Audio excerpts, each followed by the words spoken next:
This video I'm going to show my 3D printing setup. So this is Cura. I use this to slice my models.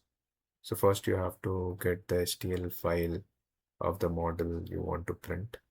So for example, I'm printing anything random. So let's take this one.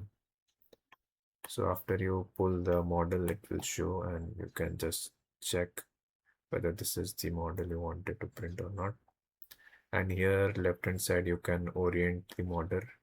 By selecting it, it will help you to rotate, scale, position it, and so on and so forth.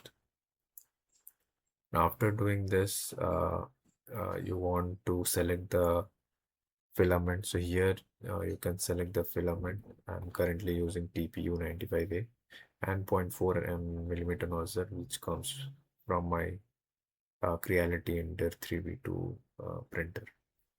So after selecting this, I have to arrange it in a proper way. So I'll go here and do arrange all models. So it will make sure that all model is separated at equidistance. Now after doing this, I'll click slice. Now here I have added two script, which is this create thumbnail script. So this helps to view the uh, thumbnail in the Octoprint so that we know that what we are trying to print. So this will get added in the G code, whatever will be generated after we slice this model. So here you see after slicing it, if suppose you want to change the settings or the quality or anything, so here you can drop down the menu and then you can do all the changes here. So currently I'm setting 240 degrees Celsius as the temperature for filament and bed temperature is 55. And I think I don't need any support and everything is by default. So after doing this slice, you'll see a preview. So in the preview section, you see how it will print, and in the left hand side, you can toggle the layers. So from bottom, it will start like this and it will go like this, right? So for this, I don't think I need any support. So this is my overall print going to. After this, here you see print with Octoprint. So what I did is in the Cura printer, I have connected my Octoprint, Octoprint.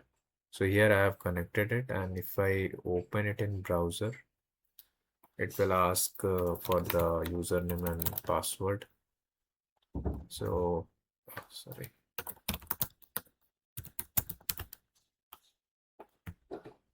So after you do this, this is what Octoprint is. So Octoprint basically is implemented with the help of Raspberry Pi. So in Raspberry Pi, we install this Octoprint, which will help us to manage our 3D print from anywhere, basically from anywhere. So currently I'm in the local network and my printer is also on that network. So we're on the same network. That's why I'm able to open this in my web page. And I have connected a webcam to view my prints. So if I click here, print with Octoprint now,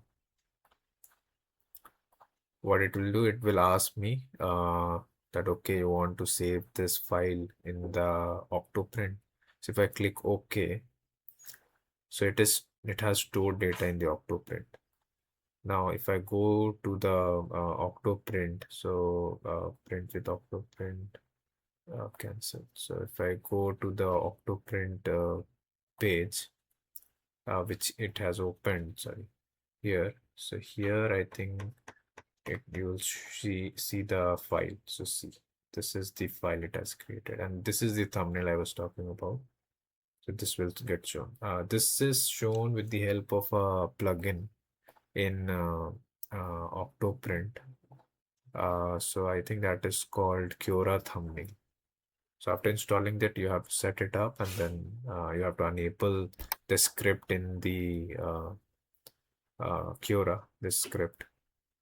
So I've created one 300 by 300 pixel and 132 by 32. So by default, it add these in the G code, and then it automatically add it to the Octoprint.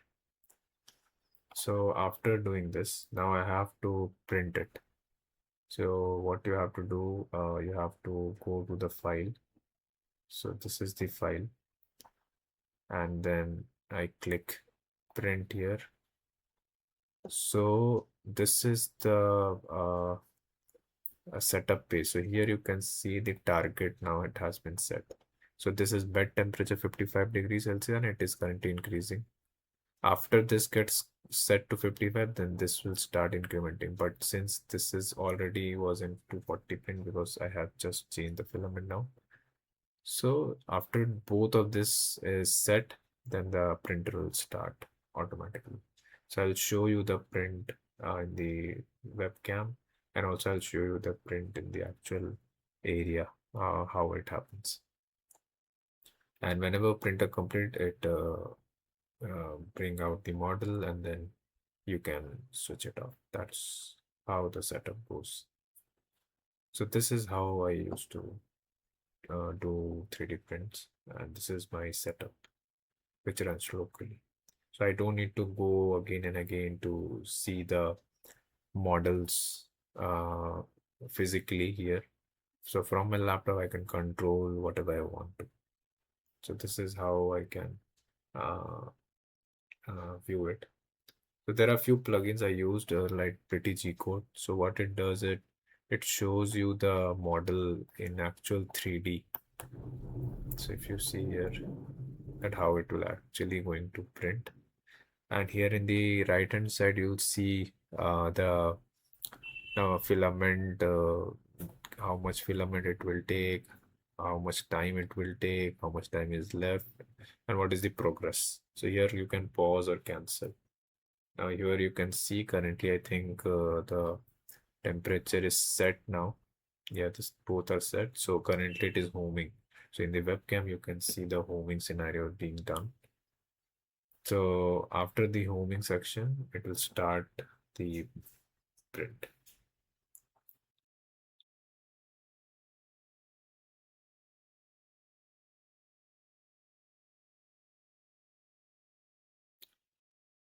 So there is a auto bed level sensor. So for the Z will measure it, auto level it.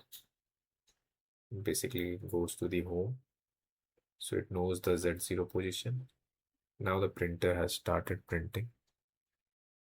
So I'm using TPU filament, which is very hard to get the print done. It is like a rubber-like filament. You usually need high temperature around 240 degrees Celsius. Here, I think it is not easy to see here, but I'll show you uh, with mobile recording that how it is being printed in real world. So now you can see it is printing the skirt, the outer area first.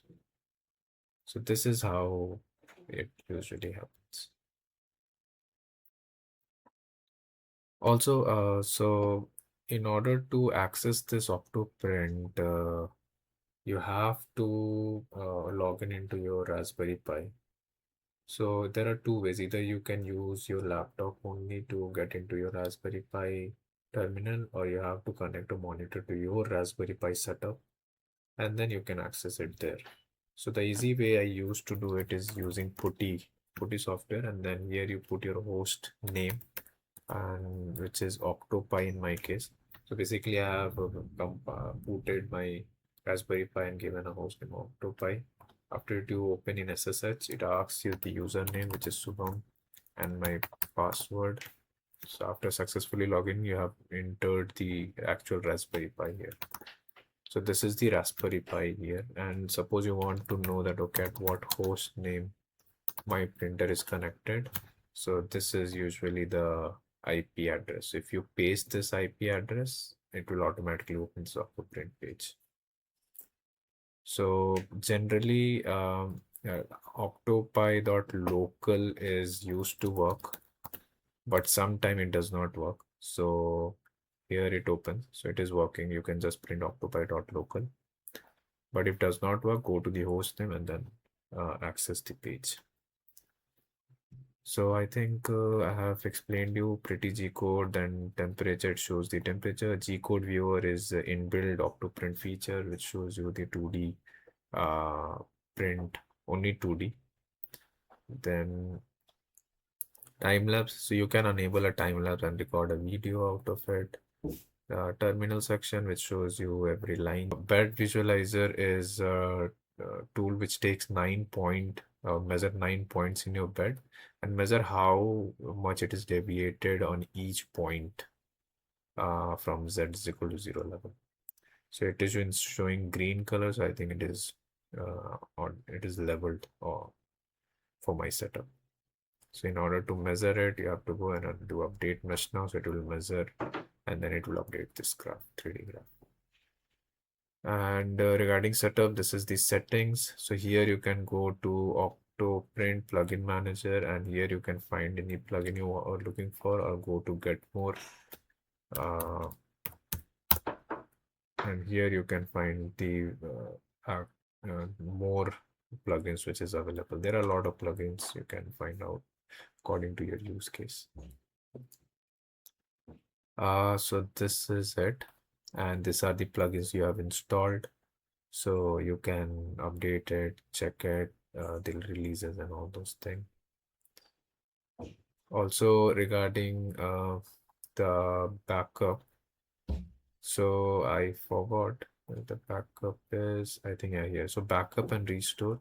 So you can create all this Octoprint setup that you have created and create a backup out of it and save it, so that suppose something got messed up later on in future, so you can bring up the backup and it will get resetted to that particular settings.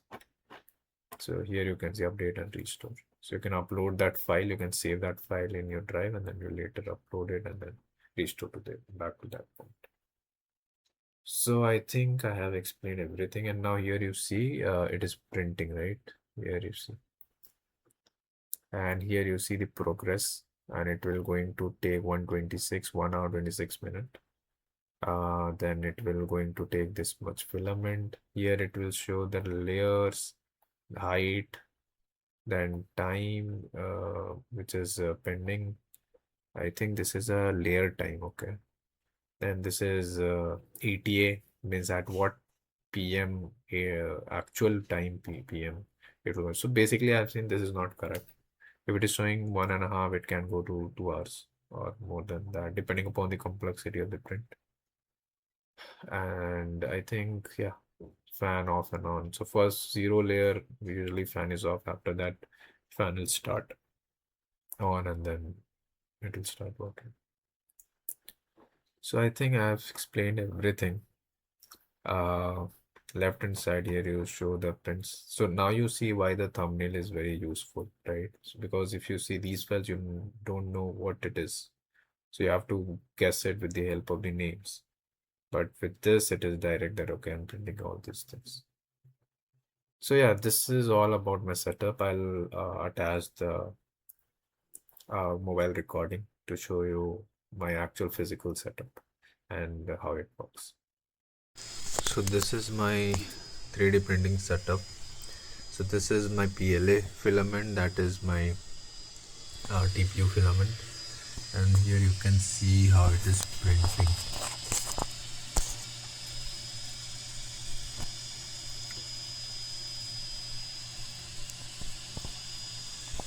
Now the whole setup is connected with the help of a Raspberry Pi here. So this Raspberry Pi is actually helping me to connect my printer with my laptop, basically to access it with the help of laptop. And this is the webcam Logitech, I think C530. So I modded it and this is how I attached it. So this is what is showing me the view of live printing.